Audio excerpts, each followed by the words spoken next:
YouTube के अपने सभी मित्रों को मैं ब्रजेश पटेल नमस्कार करता हूं और मैं उम्मीद करता हूं कि आप सभी लोग अपनी अपनी दुनिया में खुश होंगे, स्वस्थ होंगे और मस्त होंगे।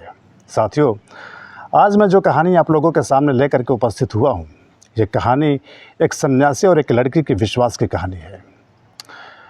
एक बार की बात है कि एक नदी के उस तरफ एक सन्यासी रहते थे, एक बाबा रहते थे, और नदी के इस तरफ उस सन्यासी का एक भक्त परिवार रहता था।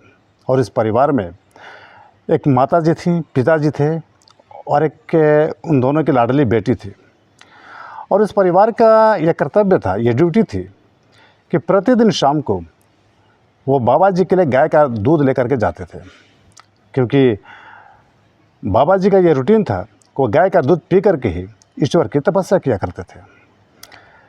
एक दिन की बात है कि पिताजी कहीं बाहर गए हुए थे। अब शाम को दूध ले जाने का टाइम हो गया, तो माताजी अपनी बेटी से बोले कि देखो बेटी, आज पिताजी बाहर गए हुए हैं, इसलिए बाबा जी के लिए दूध तुम ही लेकर के चली जाना। बेटी बोलती है कि ठीक है, मैं लेकर के चली जाऊंगी। इसके बाद माताजी बोलती हैं कि बाबा जी को एक और संदेशा दे देना। बाबा जी से कहना है कि हो सकता है कि कल घनघोर बारिश हो और बारिश होने की वजह से नदी में बाढ़ भी आ सकती है, इसलिए कल वह आपके लिए दूध लेकर के नहीं आ पाएगी। बेटी बोलती है कि ठीक है, मैं ये संदेशा तुम्हारा पहुँचा दूँगी बाबा जी तक। फिर बेटी जो है दूध लेकर के चल देती है, बाबा जी के आश्रम पहुंचती है।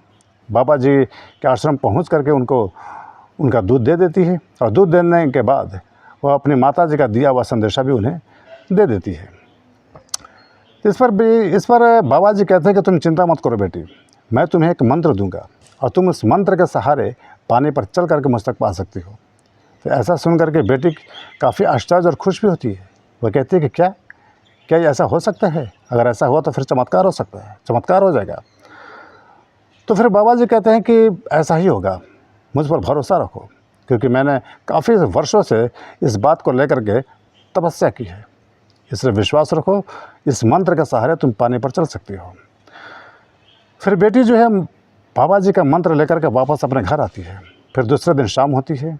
शाम जैसी होती है, बेटी जो है अपनी माता जी से कहती है कि माँ मुझे दूध दो, मुझे बाबा जी के लिए दूध लेकर के जाना है। तो माँ कहती है कि बेटी, घनघोर बारिश शुरू होने वाली है, नदी में बाढ़ आ सकती है, तुम फंस जाओगे, तुम मत जाओ। लेकिन बेटी ज़िद करने लगती है। वह कहती है कि बाबा जी ने मुझे एक मंत्र दिया है और उस मंत्र के सहारे मैं पानी पर भी चल सकती हूँ, इसलिए मुझे जाने दो, मुझे कुछ नहीं होगा। फिर बेटी ज़िद करके दूध लेकर के चल देती है, और सचमुच वो पूरे विश्वास के साथ मंत्र का जाप करती है, और उस मंत्र का जाप करते करते पानी पर चल करके बाबा जी के आश्रम तक पहुँच जाती है। बाबा जी ये सब देख करके काफ़ी आश्चर्यचकित हो जाते हैं, और अंदर ही अंदर काफ़ी खुश भी हो जाते हैं।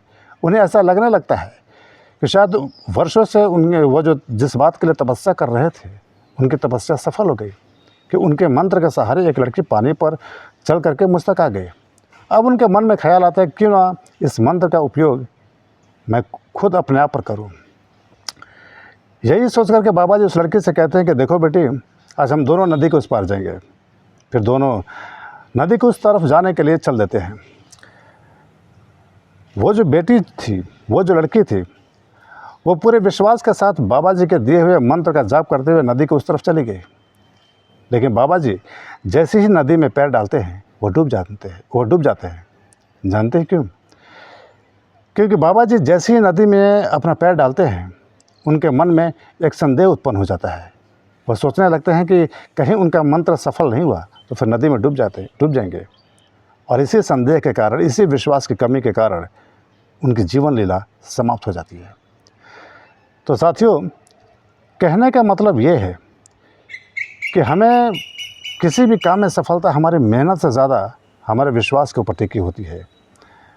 ये छोटी सी कहानी हमें यही सिखाती है कि चाहे हम जीवन में जो भी काम करें, पूरे विश्वास के साथ करें, और वो विश्वास उस काम पर भी होना चाहिए और अपने आप पर होना चाहिए।